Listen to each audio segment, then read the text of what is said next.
there. A couple of Geelong players pretty close to him as he kicked the ball. The angle was a little severe, and Exel will kick the ball back into play for Geelong. He goes to the outer side, and Brownless takes the mark over the top of Brereton. And the margin is 15 goals 12. 17 goals a difference. Jenke kicked the first goal of the game, quiet in the first half, but has had a field day in the second half like all his mates. Brereton. Pritchard. Cameron with him. Still Cameron. Caught. Condon. Can kick a goal. Misses. Across the face. Behind. It's his 26th kick. And it's 26-24 to 11-11. We've got a lot of stars out there today. Statistics, 227 kicks to 145 and 99 hand passes to 67. No wonder they're in front. Flanagan scooped it out, but Morrissey took it. A long handball's a good one. Kennedy. Condon, 27th kick. Chips it to the goal square. Dunstall, yes. Well, Peter Hudson was a mighty full forward in the 60s and 70s, and to think that a club could have another great one like they've got with Dunstall in the 80s and 90s. Yes, again, Exel doing everything he could to hold Dunstall away from that, but the great strength again of Dunstall winning out. Well, what a start to 1990 for Jason Dunstall. Drop punt, goal. So the umpire to restart with just a minute left in the game. Ball comes clear. Malakalis kicks the ball towards half forward. Defending well was McGuinness, and a mark taken for Geelong by Gurry. Deer.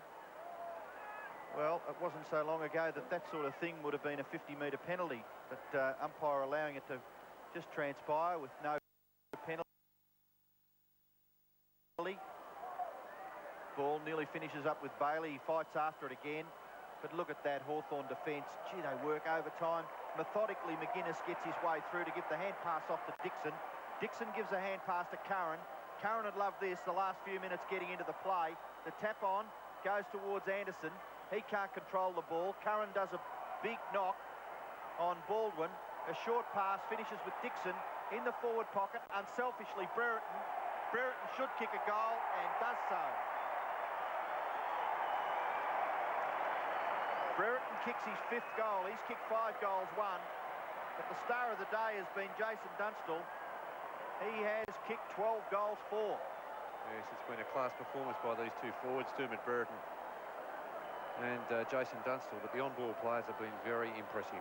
There's Dixon, who started off in the interchange, handballing it over to Brereton. But the likes of Condon, Morrissey, Pritchard, these type of players have been getting the ball down to the forward line just time after time. Well, the Cats won the reserves 29-8, and the Hawks are getting them back. What a performance this has been. They've kicked 19 of the last 20 goals as the siren sounds.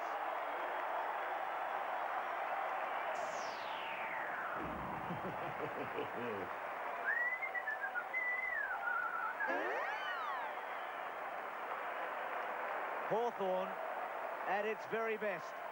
28-24. 192 have buried Geelong. 11-11, 77.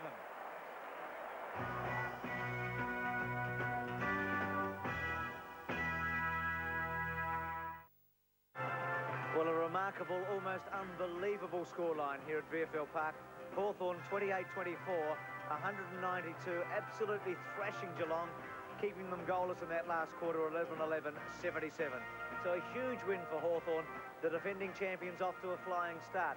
At Princes Park, we showed you the highlights of the first half. Carlton right on top of Sydney. Sydney was coming back in the second half. Let's go out to Princes Park for the highlights of the second half of that game. Sydney against Carlton. By Parsons. Kick up towards half forward. Bays can't take the mark. Potter gets it back to Bays. Distance-wise, he'll be okay. Accuracy is there. He's put it through. He'll look for a lead. It's a centering kick. Where's Fell? Leading out. He's got a strong pair of hands and marks. What a good mark. What a great kick. They were like a vice. The goal here obviously would make it 2. And we've got 4 3/4 minutes left in the game. What's he done? Yes. It's a goal. Towards the pocket. Fell comes over the top. Falls to Johnston. It was at Blackwell. Blackwell who picked it up. Got it to Kernahan. Potter.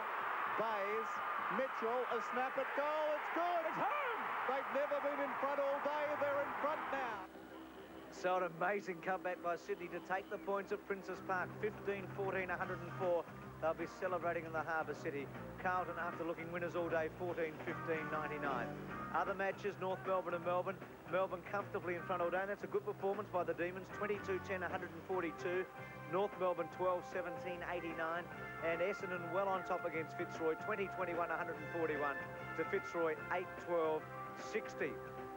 So some big results there with Melbourne winning and also Essendon, but an upset at Princes Park with the Swans getting up to defeat the Blues.